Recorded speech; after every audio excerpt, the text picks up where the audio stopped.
샬롬 샬롬 샬롬 샬롬. 하나님 사랑합니다. 여러분 주 안에서 사랑합니다. 열왕기하 20장 말씀의 전체죠. 1절에서 21절까지 내용을 가지고 내가 내 날에 15년을 더할 것이며, 하나님께서 히스기야 왕에게 15년 생명 연장해 주시는 그런 사건이죠. 텔레비 연예 프로에 보니까 부부가 두 집에 따로 사는 것이 좋은가 나쁜가 라는 주제로 토론을 하는 장면을 본 적이 있습니다. 도대체 무슨 뚱딴지 같은 소린가 하고 잠시 제가 봤더니 요즘 같은 100세 시대에는 부부가 같이 사는 시간이 무려 60년, 그렇죠. 60년, 65년 결혼한 그 해에 따라서 70년까지도 100세 시대이다 보니까 30해에 결혼을 했다 해도 70년까지 살 수 있다라는 거죠. 그래서 실증분하고 갈등도 심하지 않겠는가. 차라리 노후에는 서로 각각 사는 것이 어떻겠느냐, 이런 이야기들이 나왔어요. 저는 그게 있을 수 있는 일인가 하면서 제가 그 진행의 그 내용을 좀 더 지켜보았더니 그 충격이 오랫동안 가시지가 않더라고요. 글쎄요, 생각해 볼 수도 있는 일이겠구나 하는 생각이 들었습니다.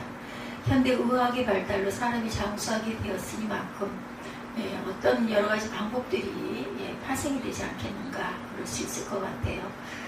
두 집 살림으로 여생을 살 생각을 한다라는 것은 조금 온전치 못한 생각이다라는 생각이 들기도 하면서도 사람들에 따라서는 그런 여러 가지 편법이 또 파생이 될 수도 있겠구나 하는 생각을 하고 그냥 그 부분을 제가 잊어버리기는 했습니다. 남쪽 유다의 유명한 그 왕 히스기야 역시 장수하게 된 까닭에 오히려 자신의 인생을 정말 처음에는 정말 좋았는데 끝이 좋지 않았죠. 히스기야 그 왕의 15년 연장이 별로 좋지를 못했습니다. 히스기야처럼 하나님을 믿는 사람들 누구나 다 조금이라도 오래 살고 싶어하는 것 누구나 다 똑같습니다. 믿든 믿지 않든. 그런데 정작 훨씬 더 중요한 것은 바로 그렇게 허락된 소중한 생명의 날을 어떻게 살아가느냐 하는 문제에 대해서는 실패하기도 쉽구나 하는 생각을 했습니다. 히스기야 왕의 잘못을 법을 삼아서 과연 하나님께서 우리에게 연장시켜주고 계시는 소중한 생명의 날들을 어떻게 바로 살아야 하는지를 함께 생각해 보도록 하겠습니다. 하나님께서 우리의 사는 날에 은혜를 부어주실 때 오직 선한 일에 충성을 해야 되겠다. 본문 1절부터 11절에 그때 히스기야가 병들어 죽게 되매 아모스의 아들 선지자 이사야가 그에게 나와 그에게 이르되 야훼 말씀이 너는 집을 정리하라. 내가 죽고 살지 못하리라 하셨나이다. 히스기야가 낯을 벽으로 향하고 야훼께 기도하여 이르되 여호와여 구하오니 내가 진실과 전심으로 주 앞에 행하여 주께 보시기에 선하게 행한 것을 기억하옵소서 하고 히스기야가 심히 통곡하더라. 이사야가 성읍 가운데까지로 이르기 전에 야훼 말씀이 그에게 임하여 이르시되 5절에 너는 돌아와서 내 백성 주권자 히스기야에게 이르기를 왕의 조상 다윗의 하나님 야훼 말씀이 내가 내 기도를 들었고 내 눈물을 보았노라. 내가 너를 낫게 하리니 내가 3일 만에 야훼 성전에 올라가겠고 내 날에 15년을 더할 것이며 너와 이 성을 아수르 왕의 손에서 구원하고 내가 나를 위하여 또 내 종 다윗을 위함으로 이 성을 보호하리라 하셨더라. 이사야가 이르되 무화과 반죽을 가져오라 하매 무리가 가져다가 그 상체에 놓으니 나으니라. 8절입니다. 히스기야가 이사야에게 이르되 야훼께서 나를 낫게 하시고 3일 만에 야훼 성전에 올라가게 하실 무슨 징표가 있나이까 하니 이사야가 이르되 야훼께서 하신 말씀을 응하게 하실 일에 대하여 야훼로부터 왕에게 한 징표가 이 말이라. 해 그림자가 10도를 나아갈 것이니까 혹 10도를 물러갈 것이니까 하니 히스기야가 대답하되 그림자가 10도를 나아가기는 쉬우니 그리할 것이 아니라 10도가 뒤로 물러갈 것이니라 아니라. 선지자 이사야가 야훼께 간구하며 아하스의 해시계 위에 나아갔던 해 그림자를 10도 뒤로 물러가게 하셨더라. 이렇게 기록되어 있어요. 11절까지 제가 읽었습니다. 히스기야가 왕이 병들어 죽게 되었을 때 이사야 선지자는 너는 집을 정리하라고, 즉 내 가족에게 유언을 남기고 남은 직무를 정리하면서 죽음을 맞이할 준비를 해라 이렇게 일러줍니다. 그래서 히스기야는 낯을 벽으로 향하고 심히 통곡하며 간절하게 기도했던 거죠. 그 내용이 진실과 전심으로 하나님 앞에 선하게 행할 것을 기억하시고 자기의 생명을 연장시켜 달라는 것이었죠. 하나님께서 그 히스기야의 기도를 들으시고 그의 병이 3일 만에 낫게 된 것뿐만 아니라 생명이 15년이나 연장해 주시겠다고 이사야 선지자를 통해 대답을 해주셨어요. 그때 히스기야는 그 약속이 이루어질 것이라는 사실에 대해서 무슨 징표가 있나이까 라고 되물었는데 그것은 자기 목숨이 달려있는 문제이니만큼 확실하게 보장을 받고 싶은 생각에서였겠죠. 하나님께서 그 약속을 확증해 주시는 징표로 해시기의 해 그림자를 10도 뒤로 물러가게 하는 아직 그 이적을 보여주셨는데 그것도 그림자가 10도를 나아가기는 쉬우니 10도 뒤로 물러가게 달라는 어린의 응석 같은 히스기야의 부탁을 들어주시기도 했습니다. 물론 이것은 역사상 전무후무한 일이었죠. 성경에서도 죽었다 부활하게 되는 몇 사람은 있지만 죽기 직전에 이처럼 그 수완을 더해주시는 특별한 은혜를 받은 사람은 히스기야 외에는 아무도 없었습니다. 더구나 그런 생명 연장의 약속을 확증해주기 위해서 태양 운행의 이변이라는 기적까지 동원되었으니 실로 히스기야가 받은 은혜는 특별이라는 수식어조차도 부족할 정도였다. 그렇다면 그처럼 자기 생명이 날 15년이나 연장된 히스기야 왕은 과연 추가된 생애를 어떻게 보냈을까? 누가 생각하더라도 그 정도의 특별한 은혜를 입었으면 그 기간 동안 정말 새 사람처럼 살았을 것 같죠. 그런데 그가 보여준 반응은 정말 천만 뜻밖이었다. 히스기야 왕은 그 죽을 병에 걸리기 전까지는 여러 가지 선한 일들 그리고 훌륭한 정치적 사업들을 많이 이룩했던 그런 왕이죠.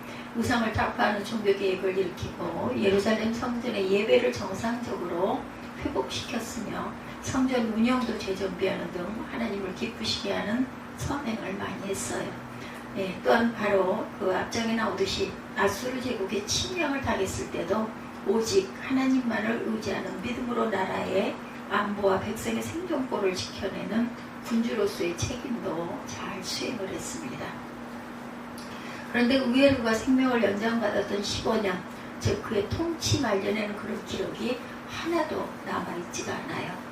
그래서 같은 사건을 기록하고 있는 역대 32장 25절 하반절에 보면 히스기야 왕이 병고침을 받은 후에 오히려 그 받은 은혜를 보답하지 아니했다라고 기록되어 있습니다. 히스기야가 기도하면서 자신이 하나님 앞에 행했던 선한 일을 기억해달라고 그렇게 기도를 했어요. 그렇죠? 그래서 만약에 그렇다면 자신의 생명을 연장시켜 주시면 병들기 전보다 더 많이 선한 일을 하겠다 이렇게 약속을 드렸죠. 하나님께. 그럼에도 불구하고 그는 하나님께로부터 특별한 은혜 받은 자답게 당연히 하나님께 보답해야 할 행동을 전혀 하지 못하였다는 거죠. 초기에는 그처럼 훌륭한 업적을 많이 쌓아나가고 그것으로 인한 명성이 사자였던 히스기야 왕이 더구나 하나님의 크신 은혜로 받은 15년이란 소중한 기간 동안 아무것도 제대로 남겨놓은 일이 하나도 없이 그냥 허송세월을 보내고 말았다. 그렇지만 그것은 비단 히스기야뿐만 아니라 우리 대부분이 저지르기 쉬운 그런 잘못들입니다. 저 여러분 중에 매일 아침에 일어날 때마다 하루의 삶에 하나님께서 연장시켜 주신 소중한 시간임을 기억하면서 진심으로 감사하며 일과를 시작한 사람이 과연 몇 명이나 있겠는지 그저 하루가 또 시작이 되었구나 이런 정도 생각들을 하게 되죠. 하나님께서 주신 시간이 감사합니다. 이렇게 기도하기는 합니다. 근데 순간순간 그렇게 감격하고 감동하지는 못하죠. 그저 일상이려니 하고 살죠. 자신의 호흡과 맥박이 오늘도 뛰고 있고 자신의 육신이 오늘도 기력을 유지하며 활동을 하고 있다는 사실을 당연한 일로 받아들이기가 쉽다라는 겁니다. 더구나 그것도 일하고 싶은 대로 일할 수 있는 소중한 자유를 마음껏 누리면서 오늘 있는 특권적인 생명임에도 불구하고 이 특별한 은혜를 그저 무심하게 받아들이고 있는 것이죠. 그렇지만 조금만 더 역사를 거슬러 올라가 보아도 수많은 거의 대다수의 사람들이 오늘날 우리 모두가 당연히 누리고 있는 이 생명의 기본권을 전혀 누리지를 못해요. 어떤 사학자는 고대 이집트를 두고 왕한 사람만 자유로운 사회라고 표현을 하기도 했어요. 실상 왕정국가 대부분의 현실이 아마 그러했을 것입니다. 피라미드나 만리장성을 구경하며 인류의 불가사의한 업적 따위로 칭송하지만 정작 그 나라의 백성들이 그 엄청난 건축물을 짓느라고 얼마나 끔찍한 고생을 하며 평생을 보내었는지 상상하는 사람이 얼마나 있을까. 왕한 사람만 자유인이고 그 밑에 모든 백성 노예나 다름없는 삶을 보내지 않았을까.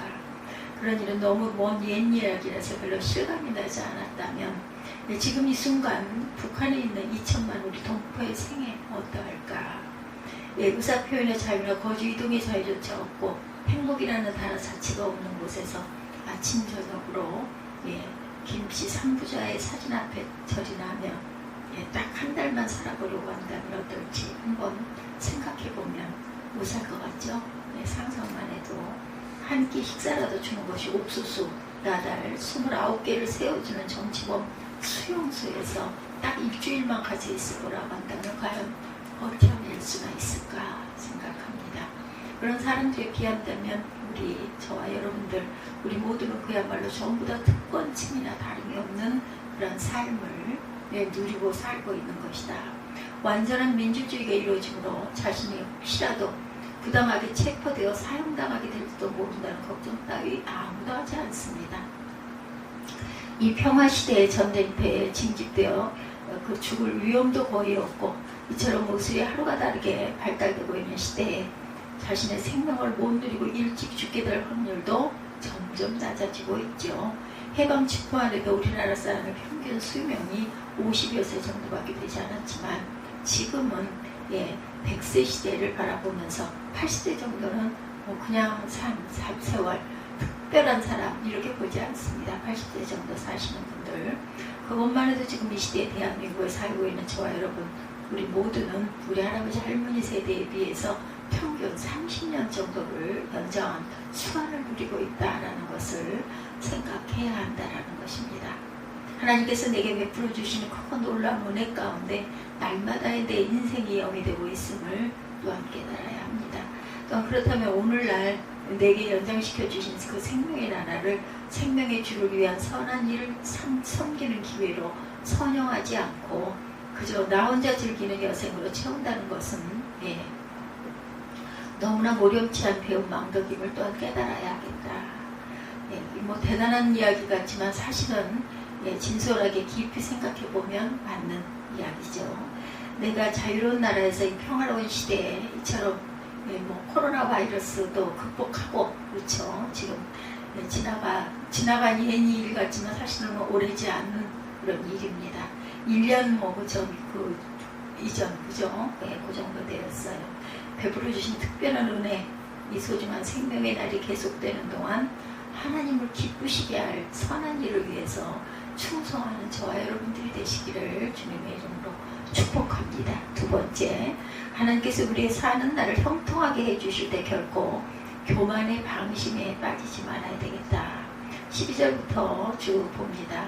12절부터 19절에 기록하기를 그때 발라단의 아들 바벨론의 왕 부르닥 발라단이 히스기야가 병들었다 함을 듣고 편지와 예물을 그에게 보낸지라. 히스기야가 사자들 말을 듣고 자기 보물고의 금은과 향품과 보배로운 기름과 그의 군기고와 창고의 모든 것을 다 사자들에게 보였는데 왕궁과 그의 나라 안에 있는 모든 것 중에서 히스기야가 그에게 보이지 아니한 것이 없더라. 이렇게 증거하고 있어요. 14절에도 보면 선지자 이사야가 히스기야 왕에게 나와 그에게 이르되 이 사람들이 무슨 말을 하였으며 어디서부터 왕에게 왔나이까. 히스기야가 이르되 먼 지방 바벨론에서 왔나이다. 이사야가 이르되 그들이 왕궁에서 무엇을 보았나이까 하니 히스기야가 대답하되 내 궁에 있는 것을 그들이 다 보았나니 나의 창고에서 하나도 보이지 아니한 것들이 없나이다 하더라. 16절입니다. 히스기야가 히스기야에게 이르되 야훼의 말씀을 들으소서. 야훼의 말씀이 날이 이르리니 왕궁의 모든 것과 왕의 조상들이 오늘까지 쌓아주었던 것이 바벨론으로 옮긴 바 되고 하나도 남지 아니할 것이요 또 왕의 몸에서 날 아들 중에 사로잡혀 바벨론 왕궁에 환관이 되리라 하셨나이다 하니 히스기야가 이사야에게 이르되 당신이 전한 바 야훼 말씀이 선하나이다 하고 또 이르되 만일 내가 사는 날에 태평과 진실이 있을진데 어찌 선하지 아니하리오 하니라. 교만한 대답을 합니다. 앞서 6절에서 하나님께서 히스기야의 병을 고쳐주시면서 내가 너와 이 성을 아수르 왕의 손에서 구원하고 내가 나를 위하여 또 내 종 다윗을 위함으로 이 성을 보호하리라는 약속까지 덧붙여 주셨죠. 즉 히스기야가 왕은 장수뿐 아니라 연장된 생명을 마음껏 즐기고 살 수 있는 변화시대의 복까지 받게 되었던 것이죠. 그 결과 역시 같은 사건을 기록하고 있는 역대상 19장 27절 이하에 기록해보면 히스기야 왕에게 은금과 보석과 향품과 방패와 온갖 보배로운 그릇들이 얼마나 많았던지 그 모든 재물을 보관하기 위해서 특별한 창고를 새로 세워야 할 정도였고 또한 곡식과 새 포도주와 기름의 산물을 위해서도 역시 따로 창고를 만들어야 했다. 물론 온갖 짐승을 위한 외양간과 우리 즉 축사도 만들어야 했는데 그 정도가 아니라 양떼와 많은 소떼를 위하여 성읍들을 세우는 즉 왕실에 속한 가축을 키우기 위해서 아예 마을과 도시들이 새로 생겨날 정도가 되었다. 그래서 그 모든 것을 두고 역대 30장 27절 상반절에서는 히스기야가 부와 영광이 지극한지라 이렇게 기록되어 있습니다. 그렇지만 히스기야 왕은 그처럼 문자 그대로 만사 형통의 복을 누리고 있을 때 바로 그것 때문에 그만 결정적인 실족을 범하고 말아요.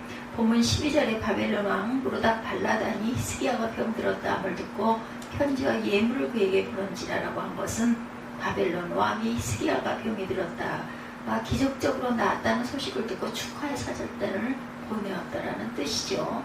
당시 근동지방의 패권을 두고 아수르 제국은 점점 쇠약해가고 반면에 바벨론 제국이 서서히 고개를 들 무렵입니다. 그 신은 강대국이 자기에게 축하사절단이라는 것을 보내오고 그렇게 하자 히스기야 왕은 아주 우쭐한 기분이 듭니다. 그래서 그런 자신의 보물고와 궁기고 또한 일반 창고의 모든 것을 그 바벨론 사절단에게 보여주었는데 왕궁과 그의 나라 안에 있는 모든 것 중에 히스기야가 그에게 보이지 아니한 것이 없을 정도였다 이렇게 증거하고 있어요. 물론 히스기야 왕은 순전히 자신의 부와 힘을 자랑하고 과시하려는 했던 일이지만 그것은 실제로는 도둑에게 지갑 속을 보여주고 또한 왕이라는 사람이 적군에게 스스로 스파이 노릇을 자청해준 이적행위나 다름이 없었던 거죠. 그 바벨론 제국으로 하여금 유다를 침략하고 싶은 그런 동기를 제공해 주었을 뿐만 아니라 유다의 방어력은 이 정도이다 이렇게 이것을 알고 공격 작전을 짜라고 정보까지 제공해준 그런 기억이었던 것이죠. 그것은 얼마 전에 아수르 제국에 침공을 당했을 때 히스기야가 일국의 안보를 책임진 왕으로 용기와 지혜와 결단을 발휘하면서 보여주었던 대처 자세와는 너무나 변모된 대조적인 그런 모습입니다. 같은 사건을 기록하고 있는 역대하 32장 상반절에도 히스기야 왕의 이러한 행동을 두고 그가 병고침을 받은 후에 오히려 마음이 교만하여졌기 때문이라고 밝히고 있죠. 히스기야 왕은 하나님께서 자기에게 주신 특별한 은혜는 전부 다 망각하고 그 대신에 오히려 은근히 자기 자신을 높이고 싶었던 거죠. 다시 말해서 자신은 하나님께로부터 그런 특별한 생명 연장의 은혜를 받았을 정도로 보통 사람과 다르다. 그리고 아주 위대한 존재라는 것 스스로 자화자찬하는 교만에 빠져버렸습니다. 그리고 교만에 대한 대가는 실로 엄중했어요. 하나님께서 이사야 선지자를 보내어 히스기야의 잘못을 책망하시면서 그 때문에 그가 바벨론의 사자에게 보여주었던 왕궁의 모든 것과 쌓아두었던 것들은 전부 다 바벨론으로 옮김받고 하나도 남지 아니할 것이다. 즉 유다가 바벨론의 침략을 받아 망하게 될 거라는 말씀이죠. 그뿐 아니라 왕의 몸에서 나는 아들 중에 사로잡혀 바벨론 왕궁의 황관이 되리라고 했는데 그 역시 이사야의 아들 히스기야의 아들 므낫세가 아수르 왕에 의하여 바벨론으로 끌려간 것과 그 이후에 야외긴 왕과 히스기야 왕 역시 바벨론으로 잡혀감으로 그대로 실현이 됩니다. 히스기야 왕은 그 무서운 예언을 듣고 야훼 말씀이 선한 아이다라고 할 수밖에 없었는데 그것은 하나님의 심판이 공의로우심을 인정하면서 동시에 그래도 자기가 사는 날 동안에 그 심판을 유보시켜 주시고 태평, 나라의 평화를 진실을 즉 하나님의 신실하심을 통해 지켜주신다라고 하셨기 때문이죠. 하지만 유다의 장래가 히스기야 왕의 결정적인 실수로 말미암아 입이 엎질러진 물처럼 멸망을 향해 치닫게 된 것은 변함이 없었습니다. 즉 바벨론 제국의 침략은 사실상 히스기야 왕이 초청한 것이라고 해도 과언이 아니었다. 하나님께서 그에게 부귀와 명예를 주시고 만사를 형통하게 해주셨을 때 그는 오히려 영적으로 긴장이 완전히 풀려버렸고 교만의 방심은 자신의 조국 전체를 파멸의 길로 이끌고 말았다. 우리나라의 기독교는 환란을 통과하는 동안에 오히려 더욱 뜨거웠고 또한 더욱더 강했고 그 결과 더욱 부흥합니다.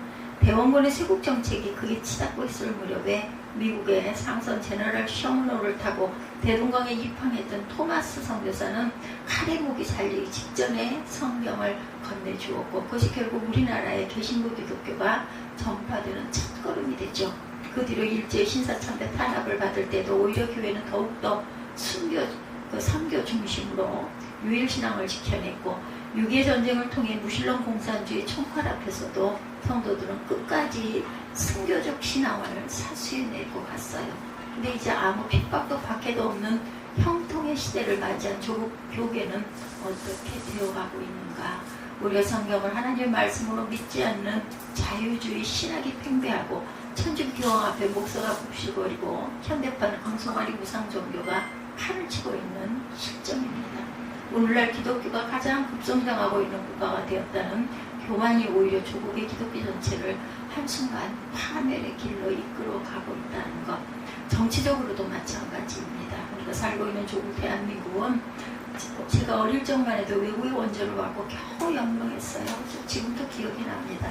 초등학교 시절에 옥수수빵, 옥수죽, 또 그게 또 얼마나 맛있는 별미였는지 저는 받아 먹지 못하는 자격이 없는 사람이었는데 그걸 바꿔 먹느라고 도시락을 가지고 맛있는 계란 반찬을 자랑하면서 아주 조금만 이렇게 얻어 먹었던, 그래서 더 맛있었던 것 같기도 합니다. 제2차 세계대전 이후에 세워진 신생국가 중에 이처럼 경제발전을 극적으로 성공한 나라는 전 세계에서 우리 대한민국 한 나라뿐입니다. 아직 통일이 되고 있지 않은 게 정말 안타깝지만 바로 이 국가적 형통화 안에서 역시 방심의 싹이 트고 있다는 것. 그 결과 바로 지척에서 대한민국을 호시탐탐 노리고 있는 오늘의 바벨론 제국에게 우리 역시 나라 안의 모든 것을 다 보여주고 있는 형편은 아닌지 히스기야가 이웃나라 사신에게 모든 것을 보여주었던 것처럼 종북 좌파 국회의원이 국가 기밀을 마음대로 열람할 수 있고 탈북자로 가정한 간첩이 버젓이 국가 공무원이 되어서 활동하고 군대나 국가정보기관에 얼마나 많은 고정간첩들이 얼마나 높은 고위층까지 자리했고 있는지 아무도 모릅니다. 그뿐 아니라 이처럼 국가의 빚이 천문학적 숫자로 늘어가고 있는 판에도 한 정부는 북한에 공짜로 돈을 보내주겠으니 제발 받아달라고 서설기는 주택까지 남발하고 있는 형편. 이런 것을 생각하면서 이래도 정말 대한민국이 적화되고 우리의 자녀들이 김정은의 노예로 사로잡히는 날이 오는 것은 아닌가 하는 염려로 가슴이 떨리기도 해요. 근데 대부분의 국민은 도대체 무엇을 믿고 있는지 전혀 생각이 없는 것 같죠? 만사의 형통 때 교만의 방심에 빠지는 개인이나 교회나 국가는 결국 바벨론에게 잡혀먹히고만 것을 절대로 잊지 말아야 되겠다. 오늘 히스기야의 실정, 히스기야의 연장된 15년 동안 했던 그런 치정들을 우리가 생각하면서 하나님께서 우리에게 환난 대신 평화를 주시고 핍박 대신에 부흥을 주실 때일수록 더욱 스스로 겸비하고 원수에 대하여 긴장함으로 우리의 소중한 조국과 교회를 반드시 지켜내는 저와 여러분들이 되시기를 주님의 이름으로 축복합니다. 오늘 본문 20절과 21절에 히스기야의 남은 사적과 그의 모든 업적과 저수지와 수도를 만들어 물을 성 안으로 끌어들인 일은 유다 왕 역대지략에 기록되지 아니하였느냐? 히스기야가 그의 조상들과 함께 자고 그의 아들 므낫세가 대신하여 왕이 되니라 이렇게 기록되어 있어요. 히스기야 왕은 그토록 특별한 생명의 은혜와 풍성한 형통의 복 가운데 살았던 15년의 생애를 그냥 헛되이 보내고 말았어요. 그러나 하나님께서 베풀어 주신 은혜의 기회를 선한 일로 보답하지 못했고 자신의 말년에 허락해 주신 형통의 나라를 교만의 방식 때문에 완전히 망치고 말았던 것, 우리는 그런 히스기야의 시행착오를 재현해서는 결코 안 되겠습니다. 지금 우리가 누리고 있는 생명의 은혜와 삶의 복은 귀족이라는 말조차 오히려 부족한 것을 우리가 깨달아야 되고, 저와 여러분 정말 왕같은 부귀와 제사장 같은 영화를 동시에 누리고 있는 복에 겨운 자들이라는 것을 또한 잊지 말아야 합니다. 교만으로 인해 낭비하기에는 너무나 아까운 시간, 방심으로 인하여 죄를 짓는 데에 허비해 버린다는 것은 있을 수 없는 너무나 소중한 특권적인 은혜라는 것. 우리가 2024년 어느덧 6월달이 6달이 지나갔습니다. 코로나 바이러스, 그것도 우리가 극복하고 왔어요. 그죠? 그렇다면 교만의 방심에 빠지지 말고 더욱 겸손하게 낮아져서 하나님께서 지금까지 이어진 형통의 시대가 막히지 않고 영광스러운 통일의 신년을 맞아 더 활짝 열리도록 인도해 주시도록 우리가 더 많이 기도해야 되겠고, 더 많이 긴장해야 되겠고, 더 많이 감사하고 살아가야 할 줄로 믿습니다. 우리가 이토록 특별한 생명의 은혜, 만사 형통의 복을 베풀어 주신 하나님 앞에 더 겸비하며 선한 일에 충성을 다함으로 이 세계를 받은 교회를 통해 각자의 남은 사는 날들 더욱 영광스럽게 영위해가는 저와 여러분들이 되시기를 주님의 이름으로 축복합니다. 오늘은 열왕기하 20장 1절에서 21절 마지막 절까지 내가 내 날에 15년을 더할 것이며 이런 제목으로 함께 은혜를